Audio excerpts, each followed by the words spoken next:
पढ़ाई तो हर द्वार राज्य स्तरीय ऑनलाइन क्लास में आप सभी का बहुत बहुत स्वागत। सबसे पहले मेरा परिचय।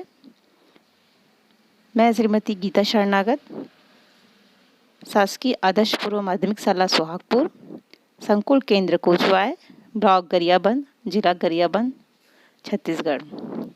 आज साइंस में क्लास 7th में लेसन नंबर 19 मिट्टी, सॉइल, जिसे हम हिंदी में मृदा भी कहते हैं। आज हम मृदा के बारे में चर्चा करेंगे। मृदा जो है हमारे जीवन का आधार है।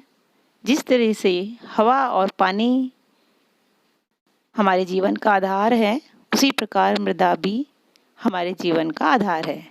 यह हमारे जीवन में इस प्रकार घुल मिल गई है कि इसके बिना हम जीवन की कल्पना भी नहीं कर सकते। हमारे सामने कुछ विचारणीय प्रश्न आते हैं बच्चों कि मिट्टी कैसे बनती है और इसका निर्माण कैसे होता है, कितने प्रकारों में पाई जाती है, क्या सभी जगह एक सी मिट्टी होती है और मिट्टी की परिच्छेदिका क्या होती है और क्या मिट्टी के कण एक समान होते हैं। तो आइए हम क्लास में समझने की कोशिश करते हैं। कुछ बिंदुओं पे हम चर्चा करेंगे, जैसे मृदा का निर्माण कैसे होता है, इसके लिए एक छोटा सा क्रियाकलाप के माध्यम से समझेंगे। मृदा का संगठन, मृदा की परिच्छेदिका, उसके विभिन्न स्तर, मृदा के प्रकार एवं उसकी उपयोगिता, मृदा के अवयव, मृदा का अपरदन। मृदा अपरदन क्यों होता है, इस पर भी चर्चा करेंगे। और अंत में हमने इस लेसन में क्या सीखा और स्व आकलन हेतु कुछ कक्षा कार्य और गृह कार्य आपको दिए जाएंगे। तो चलिए चलते हैं। चट्टानों के अपक्षय द्वारा मिट्टी का निर्माण होता है।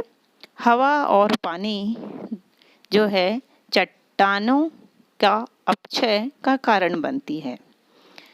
आपने देखा होगा हवा और पानी से क्या होता है, चट्टानें धीरे धीरे नष्ट होने लगती है। तो आइए इस पे हम डिटेल चर्चा करें कि मिट्टी बनती कैसे है। इसे एक क्रियाकलाप द्वारा समझे। एक क्रियाकलाप आपने अपने बचपन में भी किया होगा। 2 छोटे छोटे पत्थर लेंगे, पत्थर के टुकड़े को आपस में रगड़ेंगे। इससे क्या होगा, पत्थरों को रगड़ने से पत्थरों का बारीक चूर्ण प्राप्त होता है।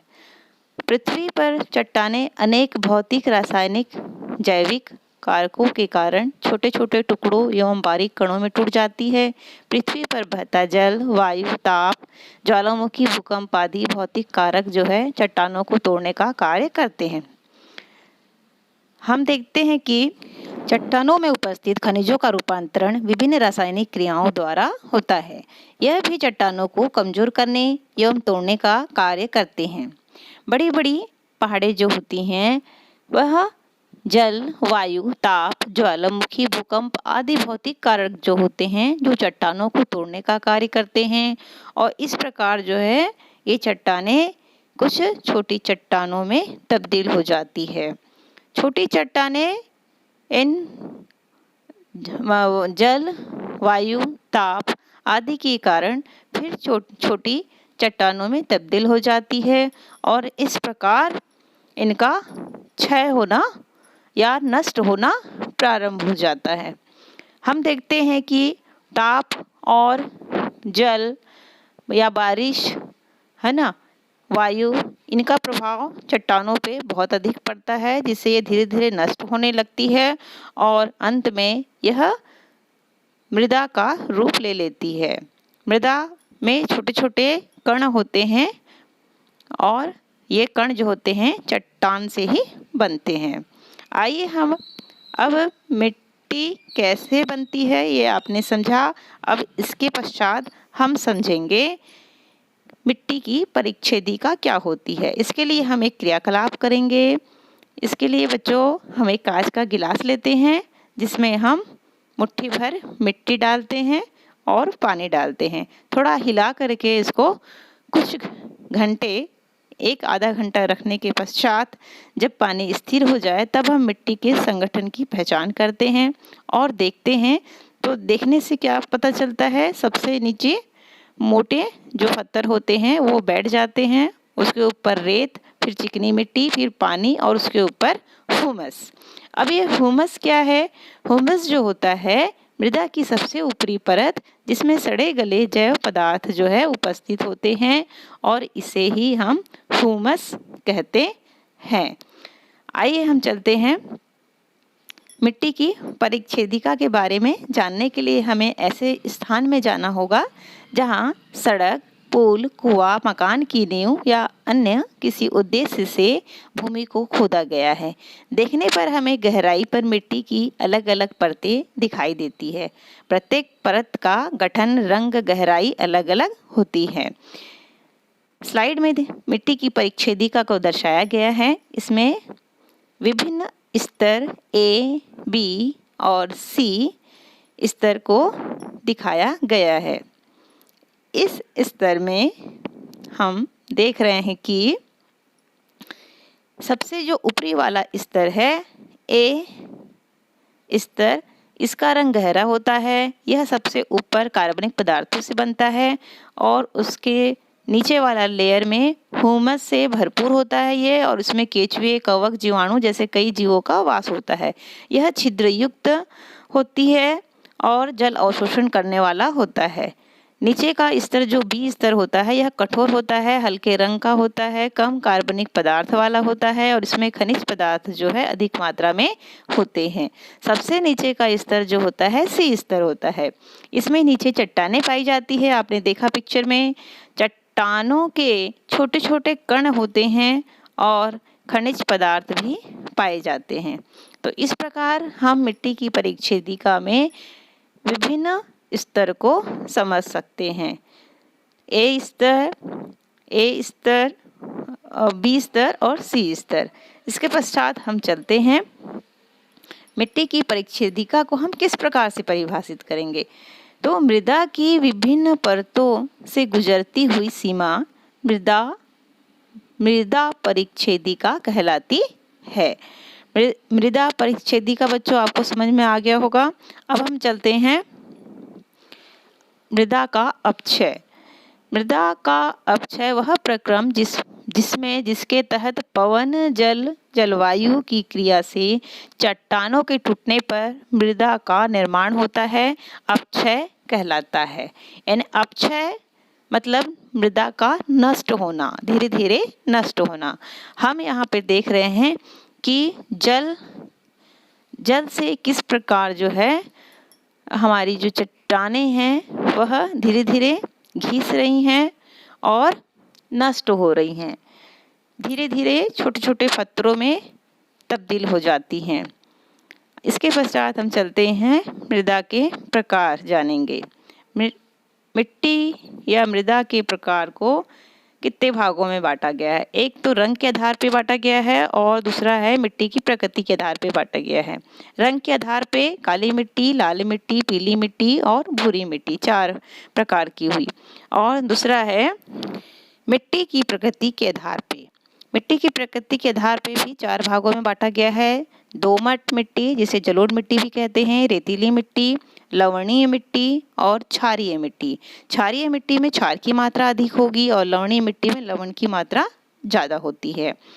भारत में अनेक प्रकार की मिट्टियाँ पाई जाती है, जैसे कि रेतीली मिट्टी है, काली मिट्टी, जलोढ़ मिट्टी, लाल मिट्टी, लेटराइट मिट्टी। इस प्रकार अलग अलग क्षेत्र में अलग अलग मिट्टी पाई जाती है। हम भारत के में पाई जाने वाली मिट्टी को नक्शे के माध्यम से भी देख सकते हैं। जैसे काला रंग है वो काली मिट्टी है, लाल कलर है वह लाल मिट्टी को दर्शाता है। चलिए हम चलते हैं लाल मिट्टी। लाल मिट्टी के गुणों के बारे में जानें।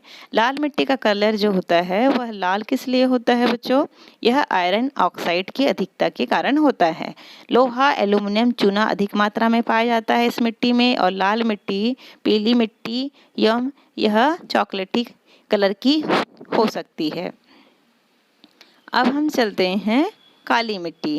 काली मिट्टी के बारे में जानें। काली मिट्टी में काला कलर जो होता है वो टिटेनिफेरस, मैग्नेटाइट और जीवाश्म के कारण होता है। जीवाश्म यानी ह्यूमस। यह मिट्टी गोदावरी, कृष्णा, नर्मदा, ताप्ती नदियों के किनारों में पाई जाती है और यह गन्ना जो है, कपास, गेहूं, ज्वार, चावल एवं तिलहनी फसलों के लिए यह मिट्टी बहुत ही उपयुक्त मानी गई है। काली मिट्टी के बारे में और विशेषताएं हैं। काली मिट्टी ज्वालामुखीय चट्टानों के अवशेषों से बनी होती है। यह भारत में मुख्यतः दक्षिणी प्रायद्वीप पठार के लावा क्षेत्र में पाई जाती है। महाराष्ट्र, मध्य प्रदेश, कर्नाटक, तेलंगाना, आंध्र प्रदेश, गुजरात और तमिलनाडु में विशेष रूप से देखी जाती है काली मिट्टी। अब काली मिट्टी के पश्चात हम चलते हैं दोमट मिट्टी। बच्चों, आपने दोमट मिट्टी का नाम सुना ही होगा, जिसे हम जलोढ़ मिट्टी भी कहते हैं। इस मिट्टी की ये विशेषता होती है कि इसमें छोटे और बड़े कण दोनों बराबर मात्रा में होते हैं। इसे ही दोमट मिट्टी कहते हैं। इसमें रंध्रावकाश पाए जाते हैं। रंध्रावकाश मतलब मिट्टी के बीच में छोटे छोटे छिद्र। और तीसरी बात यह है कि इसमें जल और वायु धारण करने की शक्ति जो है अधिक होती है। अर्थात जल वायु धारण शक्ति अधिक होने से क्या होगा, पौधा जो है या फसल का उत्पादन अच्छे से होगा और यानी पौधों के विकास के लिए यह जो है उपयुक्त मानी जाती है दोमट मिट्टी, जिसे हम जलोढ़ मिट्टी भी कहते हैं। आइए इसकी हम संरचना के बारे में जानें। इसमें देखिए मिट्टी के कण दिखाई दे रहे हैं हमें और बीच बीच में खाली रिक्त स्थान दिख रहा है, जिसे हम रंध्रावकाश कहते हैं। यह इस प्रकार से दोमट मिट्टी की संरचना होती है, जिसमें रंध्रावकाश अधिक मात्रा में पाए जाते हैं, इसलिए यह मिट्टी पौधों के लिए अच्छी होती है। नेक्स्ट चलते हैं हम रेतीली मिट्टी। रेतीली मिट्टी जो होती है, बड़े बड़े आकार के कणों की मात्रा इसमें ज़्यादा होती है और इसे ही रेतीली मिट्टी कहते हैं। यह शुष्क होती है। यह अर्ध शुष्क क्षेत्रों जैसे कि पश्चिमी राजस्थान, अरावली पर्वत, उत्तरी गुजरात, दक्षिणी हरियाणा में अधिकता से पाई जाती है। अब मिट्टी के अवयव के बारे में हम जानें। मिट्टी के अवयव का यहाँ वृत्तीय ग्राफ दिखाया गया है, जिसमें 45% खनिज तत्व हैं, 5% है ह्यूमस और 25% जल और 25% वायु की मात्रा होती है। मिट्टी के अवयव के बारे में जानने के पश्चात हम देखते हैं कि मिट्टी की परिच्छेदिका। मिट्टी के अपरदन की हम रोकथाम कैसे कर सकते हैं। मिट्टी का अपरदन हम किसे कहेंगे। हम जानते हैं कि पौधे की जड़ें जो होती है मिट्टी को बांध के रखती हैं। मिट्टी की ऊपरी सतह में अधिकांश पोषक तत्व उपस्थित होते हैं, जिसके कारण मिट्टी उपजाऊ होती है। तेज हवा और बारिश इस उपजाऊ सतह को बाहर ले जाती है और मिट्टी की इसी उपजाऊ ऊपरी परत का नुकसान ही मिट्टी का अपरदन कहलाता है। हमारे सामने जो पिक्चर है, एक में पौधा लगा हुआ है और एक में पौधा नहीं लगा है। दोनों में पानी डालने से क्या होगा, जिसमें पौधा नहीं लगा है वहाँ की मिट्टी जो है ज़्यादा बह जाती है और जहाँ पौधा लगा है वहाँ की मिट्टी नहीं बहती है। तो हम इस प्रकार मिट्टी के अपरदन को समझने के लिए क्रियाकलाप के द्वारा हम समझ सकते हैं। तो आइए हम जानें कि मिट्टी का अपरदन किसे कहते हैं। तेज हवा और बारिश से मिट्टी की ऊपरी परत जो उपजाऊ होती है वह नष्ट हो जाती है। इस प्रकार मिट्टी की ऊपरी परत का नष्ट होना क्या कहलाता है बच्चों, मिट्टी का अपरदन कहलाता है। पौधे की जड़ें जो होती हैं मिट्टी को बांध के रखती है, जैसा हमने बताया। तो मिट्टी की ऊपरी सतह पर अधिकांश पोषक तत्व भी उपस्थित होते हैं और जिसके कारण क्या होता है, मिट्टी उपजाऊ होती है। मिट्टी अपरदन को हम किस प्रकार से रोक सकते हैं। मानव जो होता है मिट्टी पर निर्भर रहता है। वह भोजन, वस्त्र, औषधि, खनिज, ईंधन आदि निर्माण कार्य हेतु सामग्री जो होता है, ये सब एक प्राकृतिक संपदा के लिए मिट्टी पर ही निर्भर रहता है। मिट्टी जो होती है मकानों, इमारतों, सड़कों को आधार प्रदान करती है और इससे कई प्रकार के बर्तन एवं खिलौने भी बनाए जाते हैं। मिट्टी अपरदन को हम किस प्रकार से रोक सकते हैं? मनुष्य द्वारा बहुत सारी क्रियाएं की जाती है, जैसे जंगलों की कटाई की जाती है, अत्यधिक कृषि का उत्पादन किया जा रहा है, पशु चराई होती है और निर्माण कार्य के लिए जैसे हमने बताया कि भूमि को खोदा जाता है। तो ये कार्य हम जितना कम करें उतना ही हम मिट्टी के अपरदन को बचा सकते हैं। तो बच्चों, आप समझ में आ गया होगा। उसी प्रकार हम मिट्टी के अपरदन को रोकने के लिए अधिक से अधिक वृक्ष भी लगा सकते हैं, और क्योंकि हमने बताया कि वृक्ष जो है कि जड़ें मिट्टी को बांध के रखती हैं। तो बच्चों, आपको समझ में आ गया होगा। अब चलते हैं हमने इस लेसन में क्या क्या सीखा। मिट्टी एक बहुमूल्य प्राकृतिक संपदा है। मिट्टी का निर्माण विभिन्न भौतिक, रासायनिक, जैविक कारकों से चट्टानें टूट करके बारीक कणों में बदल जाती हैं, जिसमें सड़े गले मृत कार्बनिक पदार्थ ह्यूमस से मिल जाने पर इसका निर्माण होता है। मिट्टी को गहराई पर खोदने से अलग अलग परतें भी दिखाई देती हैं। यह मिट्टी की परिच्छेदिका कहलाती है। नेक्स्ट है, हवा और पानी की तरह मिट्टी भी हमारे जीवन का आधार है। इस में हमने मिट्टी की परिच्छेदिका, मिट्टी का अपरदन, मिट्टी का संगठन, मिट्टी के प्रकार को हमने जाना। अब इसी पे आप लोग को दिया जा रहा है स्व आकलन हेतु कुछ कक्षा कार्य। कक्षा कार्य में सबसे पहला है खालिस्तान। चट्टानों के छोटे छोटे कणों में टूटना खालिस्तान कहलाता है। जिस मिट्टी में हुमस हो वह खालिस्तान होती है। खालिस्तान मिट्टी के अपरदन को रोकते हैं। मिट्टी हमारे जीवन का खालिस्तान है। कपास की फसल के लिए खालिस्तान मिट्टी उपयुक्त होती है। इस प्रकार जो आपको खालिस्तान दिया गया है बच्चों, तो आप अपने नोटबुक में आप इसे कर सकते हैं। कक्षा कार्य के पश्चात कुछ गृह कार्य भी हैं और जो आपको हमारी स्लाइड में दिखाई देंगे। यदि पहला क्वेश्चन है, इसमें आपको गृह कार्य के रूप में दिया गया है, यदि मिट्टी समाप्त हो जाए तो क्या होगा? मिट्टी के प्रकारों के नाम बताइए। मिट्टी के अपरदन को रोकने के लिए हमें क्या करना होगा? और मिट्टी की परिच्छेदिका का आपको नामांकित चित्र बनाना होगा। इस प्रकार आपको 4 जो है क्वेश्चन गृह कार्य के रूप में दिए गए हैं। आप सभी क्वेश्चन को अपने नोटबुक में कर लीजिएगा। और इसी के साथ हम आज की क्लास समाप्त करते हैं। Thank you all of you.